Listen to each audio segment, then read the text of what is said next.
Hello and welcome to another episode of your Skills for Life course. In this section of the course we're going to look at the primary survey. This is a really good way of recognising life-threatening things first.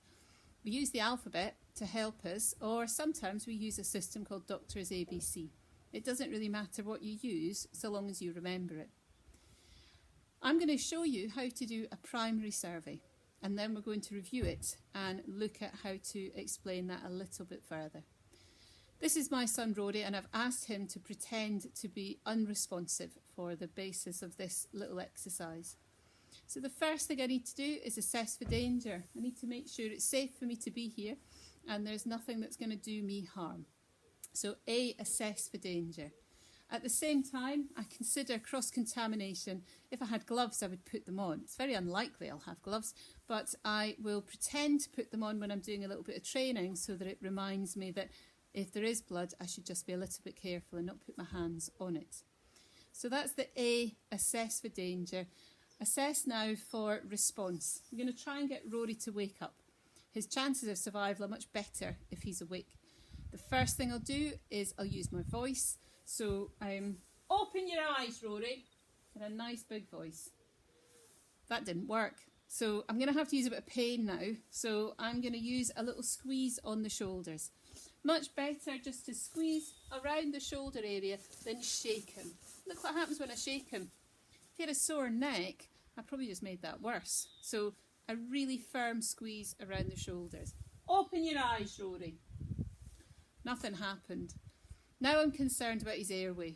If he's unresponsive, his tongue might fall into the back of his mouth, and that could obstruct his airway.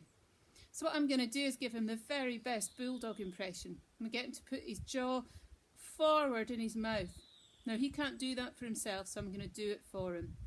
I'm going to move the head round so that it's in neutral alignment, so the nose, the chin and the belly button are in line. I'm going to open the mouth and just check there's nothing in there. If there was a mouthful of vomit, I'd roll him over and let it all drain out. Fortunately, there's not. So I'm just going to tilt his head back and I'm going to lift up his chin. A head tilt and a chin lift. Now I want to just check his breathing. Using the back of my hand, I can feel that he's breathing. And actually, if I put my hand on his belly, I can feel his belly moving up and down.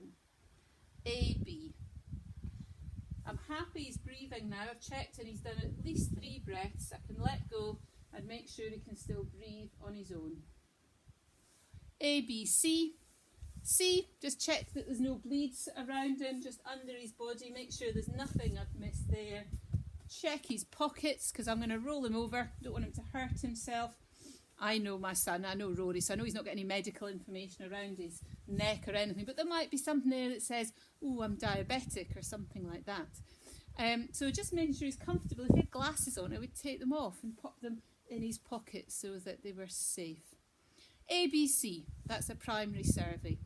I'm going to put him into a really comfortable position now to make sure his airway stays open, that all the stuff that might come out drains out, so that it's called a stable, open, draining airway. I'll pop him on his side. I'll do that. I'll just move the arm out of the way. I'll lift up his leg and I'll grab his arm. Pop it next to his face and I'll just pop him on his side, lifting up his knees so he doesn't roll onto his tummy, resting his head on his hand. Now I'm not quite finished. I'll just pop him further over, tilt his head back and open his mouth. Make sure he's breathing. Primary survey. Thank you, Rory. Well done. So that is how you do a primary survey. Obviously, we are trying to do this in our garden during this time where we've got quite a lot of restrictions on where we can go and who we can meet with. But I hope that that has helped you to understand the primary survey. I'm going to show you a couple of clips in a second of the ABCs, and I would like you to write that in your journal.